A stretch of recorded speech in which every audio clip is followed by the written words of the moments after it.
Welcome to We Get Work and the Year Ahead 2024 podcast series. Covering workplace issues from both subject matter and industry perspectives, the 19 episodes provide both big picture trends and detailed tactics that can help employers achieve their workplace ideal while remaining real about regulations, compliance challenges, and more in 2024.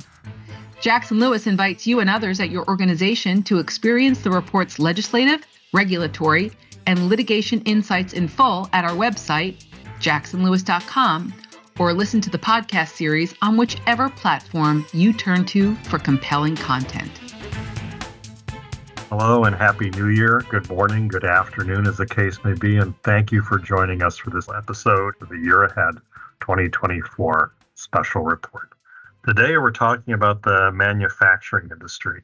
I'm Jim Stone, and I'm here with Maurice Jenkins. We're the co-leaders of Jackson Lewis's manufacturing industry group. We both have a large amount of manufacturing industry experience, probably 50 or 55 years between the two of us. We both have worked in labor law, litigation, and a host of other areas within the industry. We're going to talk a lot about challenges facing manufacturing industry right now. And we're going to lead off with my colleague, Maurice Jenkins, talking about what the key trends that he's seeing within the manufacturing industry. Maurice, what are you seeing right now as the industry faces so many challenges? You're right, Jim. As I prepared for this podcast, of course, we monitor and are committed at Jackson Lewis to thought leadership and knowing what is going on and what might happen. What I've identified from many different sources are 4 or 5 important trends that manufacturers can look for as they develop their playbooks or amend their playbooks for the year 2024. Obviously, one is tackling challenges they have, that is retaining, recruiting the correct mix of skill sets and personnel for their evolving companies. Also, manufacturers are still reeling from disruptions in the supply chain, and efforts to secure those supply chains and to bring resiliency to those supply chains has driven a move towards technologies that affect both the future of work and how employees get work done. Then, of course, there is managing artificial intelligence, or AI, and its impact on jobs, security threats, data privacy, and finally, developing sustainability with respect to their business models, both to encourage and improve upon their workforce skill development and succeed in the business. But we've both discussed that as well as these trends are there are headwinds. Can you share, Jim, some of the headwinds that you've identified that are facing manufacturers in particular? Yes, I think many manufacturers who are listening to this can identify with this. Probably the number one issue are the skill gaps that exist between the applicant pool and the employment pool and what the industry needs. There's been a long-term trend that dates back probably decades for younger generations pushing towards college degrees instead of careers in the trades, even though often careers in the trades pay more in the long run. And an overall negative perception of manufacturing industry in general, which I think is left over from photographs people have seen from the 30s and 40s and 50s of dark and dank manufacturing facilities. All of us know that is almost never the case anymore. Manufacturing is light, bright, and very much with it. But those perceptions persist and take a long time to change. And I think that has discouraged people with a high degree of technical acumen or interest from getting into the manufacturing industry. And there's a lot of opportunities for advancement too. But again, I think the old images persist that this is a one and done kind of career path, and that's not the case at all. And, despite record level new hires, Maurice, you and I talked about this, job openings are at a near all-time high, around 800,000, even though the gap that was even higher coming out of the height of the pandemic, that's still extremely extremely high number. Voluntary separations continue to outnumber layoffs and discharges. Overall, that's increased the demand on the industry to hire and find hires that are qualified. There's a lot of challenges there. Immigration is also something that's beyond the scope of our program to talk about, but that's most manufacturers favor some degree of immigration reform to get more talented immigrants into the workforce, either on a temporary or long-term basis. And that's something also that we'll be looking at changes. But it's a broad topic and one that our manufacturing industry group would be happy and is happy regularly to work with our clients and friends on. And inflation, of course, which has driven prices up and costs up and required companies to pay more or offer better benefits. That's been a challenge to filling this employment gap. HR itself, the human resources, is a business imperative that be retooled and reskilled to help with change management and to develop new compensation strategies that are designed for companies. I know I got a call the other day from a company manufacturer about what should they be doing with benefits beyond sort of the obvious issue of health insurance. And we talked about a lot of different options that are available today in terms of things that can be done to make the workforce more attractive and to get people to come and, more importantly, to stay. I do think that newer employees tend to have less employer loyalty than even was the case maybe 10 years ago. So retention is a key issue, and HR can play a key role in dealing with that. So along those lines, Maurice, managing the production workforce, managing the manufacturing workforce is an important consideration. And what do you see as the key challenges specifically in that area beyond just the more general trends I talked about? Yeah, Jim, just to sharpen the point that you made about the state of the skilled manufacturing labor in the U.S., a recent report by the Manufacturing Institute and Deloitte found that 4.6 million jobs will need to be filled in U.S. manufacturing over the next decade, and 2.4 million jobs may be left open due to a lack of trained workers. And so your point about attracting and recruiting talent and with a skill set that fits the manufacturing organization will require a recalibration of what that looks like. Many employers, we expect, will continue to look for skills, not necessarily that announce a highly technical background in mathematics or those STEM kind of curricula, but candidates who have adaptable skills.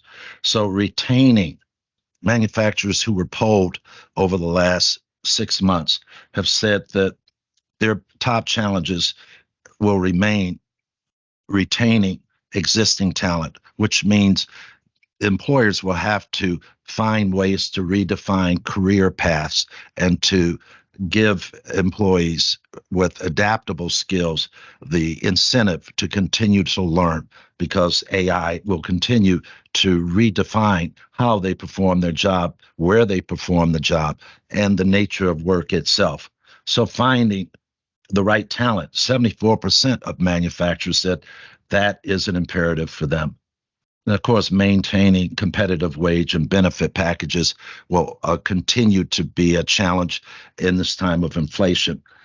But what we can expect is not only more organic, continuous skill development initiatives by employers, but I can envision, and statistics indicate, that more and more private sector manufacturers are partnering with governmental entities to develop external cooperative learning curricula to develop an otherwise undeveloped workforce in their respective geographic area.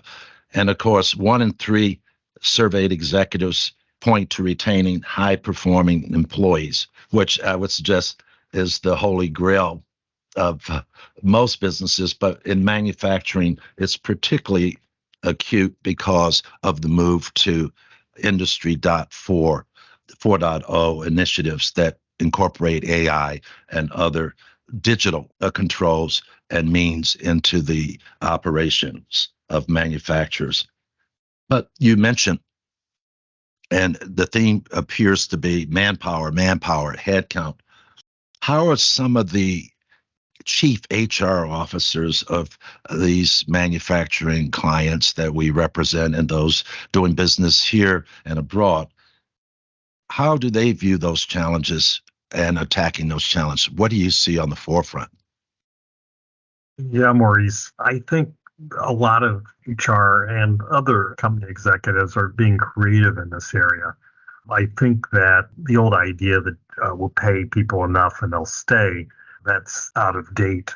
And they're being much more skillful and flexible in this area. So one thing we see companies doing is they're creating various versions of sort of an internal talent marketplace that allows workers to access projects and mentors outside of their roles, which allow them to develop in many areas, allowing employees to work at home at least part of the time. This is in view of the pandemic and people's experience there. This has become a very popular feature of jobs. Not every job can allow that, but some can, at least on an occasional or once a week or twice a week basis. And that can be extremely popular with retaining employees, builds loyalty, not just from the employee, but the whole employee's family. Employee referral programs with cash rewards that are much higher than maybe were the case in the past can lead to a huge increase in applications. And then removing false barriers to entry. You mentioned earlier, Maurice, not necessarily having background in the STEM or mathematics areas or even a vocational training course, but even hiring liberal arts graduates that have the interest. As long as you have the interest and want to make a career in manufacturing, those people can become excellent hires. So along those lines, Maurice, what else do you think employers can do to retain? You mentioned retention being a key, the holy grail. And that is, I think you're right. What can they do to retain employees? And it's been a common phenomenon that each generation views askance predecessor generations as not being enlightened or different than they are. But what we're seeing for those employers that are challenged to develop and boost their workforce and skill sets among the workforce to match the technological evolution and strategies of their company as it affects manufacturing, they're finding that pay increases alone don't necessarily carry the day because it's a buyer's market. That is to say, the applicant is more like the buyer, and the employers are trying to convince the applicant that their company is the one for them. And so DEI strategies, as you know, the manufacturing industry overall has not been very diverse throughout the history of the U.S. industrial age. But clearly, given the challenges for workforce development and retention that employers, manufacturers have to reimagine and reset their manufacturing cultures to be more inclusive with respect to diversity. That's gender, ethnicity, race, or what have you. These challenges are real and they're structural. And this is a sobering thought. For those employers who have been frustrated as they've gone to hiring fairs and factory or industrial programs to encourage and attract applicants, they have found among Gen Zers that 72% of Gen Zers are prepared and have rejected job offers or quit where a company did not indicate a support for DEI initiatives. 67% of Gen Zers would consider rejecting a job offer if there was a gender imbalance in the company. And 65% would consider accepting a job offer or stay if a hybrid data IT analytics and development, a job and career development opportunities are there. And so these are the things that traditional manufacturers are looking at, and we expect to pivot towards with their resources and strategic focus in the year 2024 and beyond. So the good news is for our listeners that the U.S. manufacturing industry is very strong and contributes, just the auto industry alone, I believe, contributes 30% of our GDP, or heavy goods industries. And so it's very timely that we share this, and being that we're co-leaders of the manufacturing industry group of Jackson Lewis, I think it's critical that our members are committed to continuing to research and analyze. Well, we thank everyone for joining us for this podcast, and we look forward to talking to many of you in the future.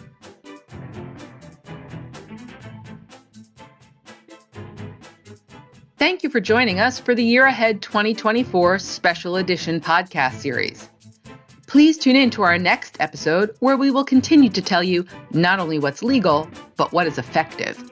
All of our Jackson Lewis podcasts are available to stream and subscribe on Apple Podcasts, Google Podcasts, Libsyn, Pandora, SoundCloud, Spotify, Stitcher, and YouTube.